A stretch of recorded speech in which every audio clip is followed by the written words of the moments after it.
Hello and welcome to part number 2 of the FN Browning 1922. We've already, if you looked at the video prior to this, you'd see the weapon getting disassembled. I have all the parts laid out. They're still in the same spot as they once were. In this video, we're going to show you how to assemble it so that this way you can get it back to its working condition. First thing you're going to have to do is get your trigger in place. Alright? So, what you're going to have to do, hold it like so, take the bottom of the trigger, work it in,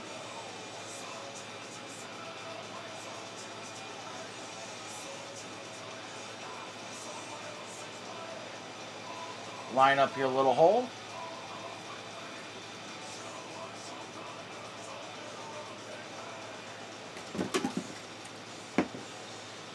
take a non-marring hammer,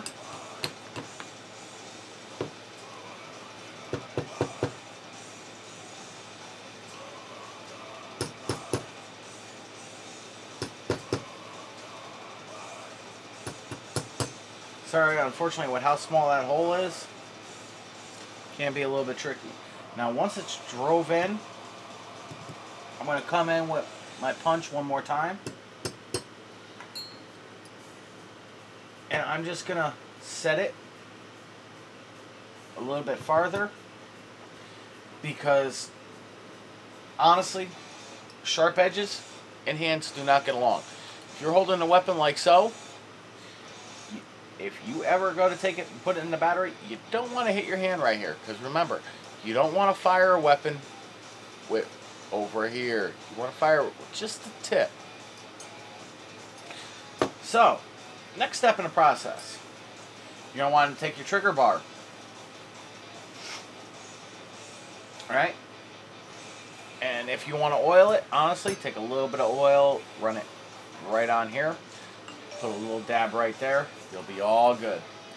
Set it in place just like so. So that this way the fat end is facing towards you if you're holding a weapon like this.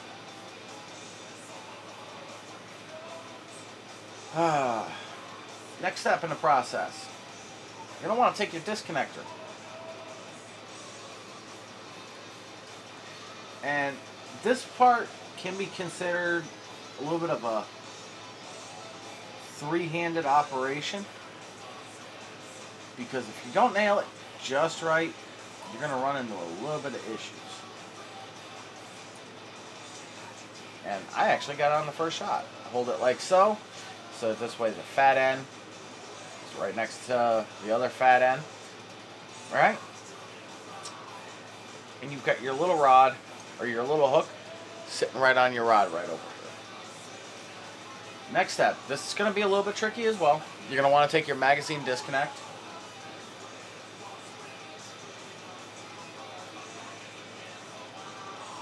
And you're going to want to depress it just a little bit.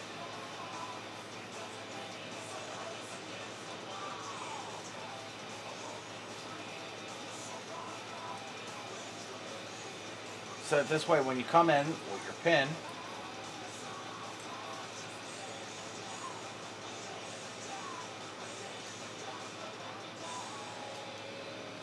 alright, your pin is held in place by the process of the spring, and you're going to want to put the spring right underneath, or right here, you know, so that this way pressure from the spring will hold in the pin. That's the only thing holding that pin in with pressure, is that little spring. Magazine disconnect, now you can see everything's set up right there. Take your sear spring, your magazine release. Now you're going to have to just find its little sweet spot. Just work it right into place. It's not going to take long to find, and it's not that hard to find. Next step in the process, you're going to want to take your magazine, your grip safety, Take your little roll pin.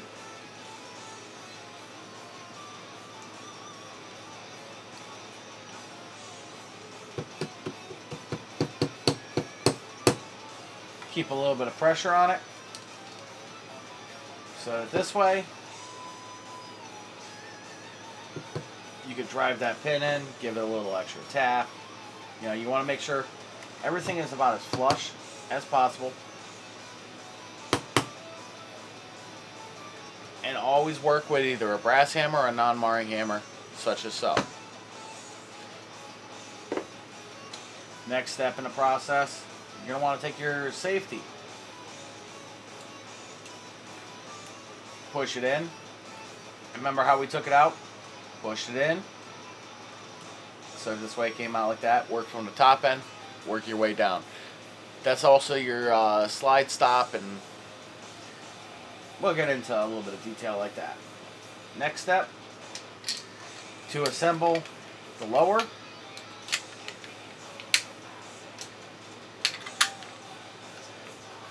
Just take your grips, put them on.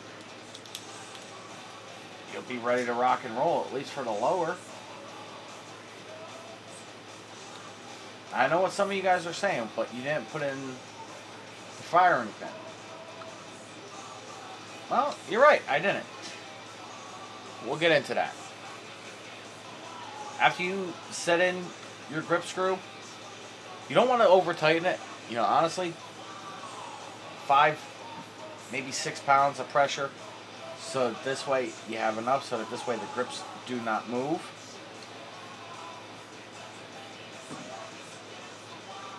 Okay. After it's snug, give it about 1/8 of a turn, if that. That's pretty much about how much pressure you want to put on it. For all intents and purposes, the lower is now rebuilt. Yeah, you can see.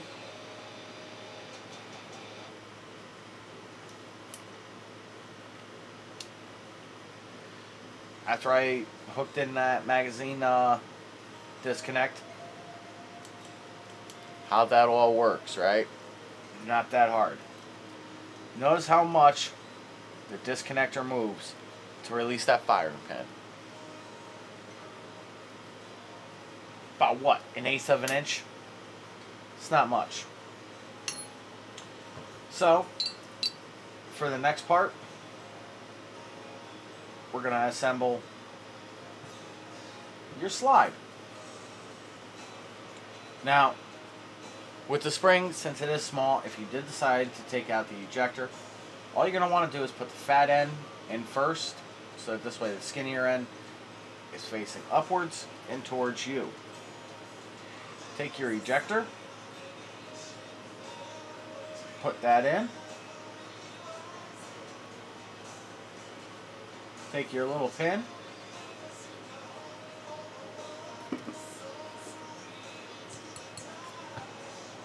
and again, sometimes it's just in a matter of finding its sweet spot, which is right there.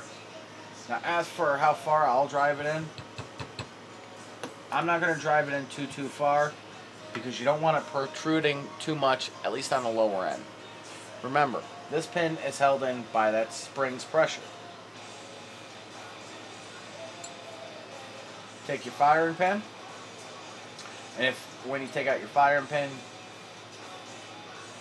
see right here, see how it's all light? Put a little bit of oil or grease right on there. That'll be all set up for the next time you go to choose to use it. Take your barrel. Remember how we took it out? Full position. Slide it in.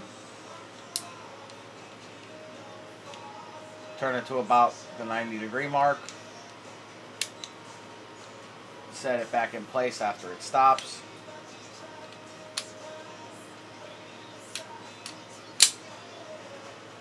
That's all set.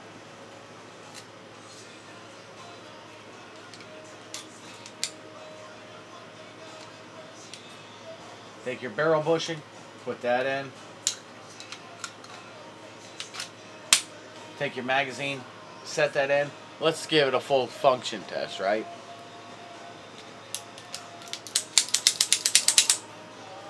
Obviously, it likes to rack.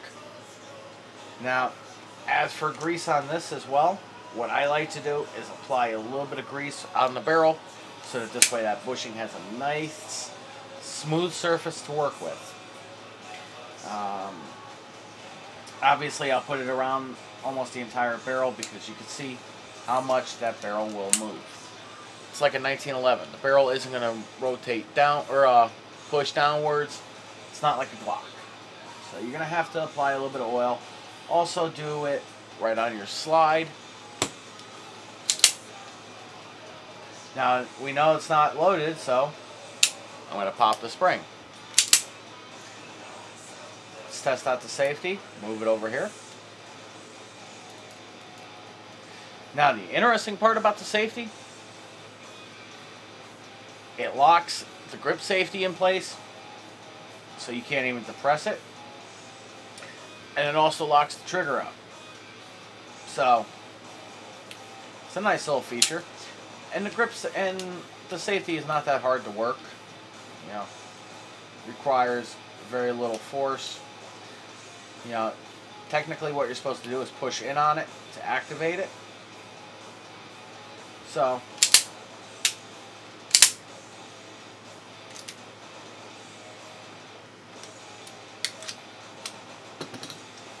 for a weapon that you can hold 9+1 in, it's not bad. The 32, if you guys haven't seen it, I'll even pull one out for you guys. That's a 32. Now,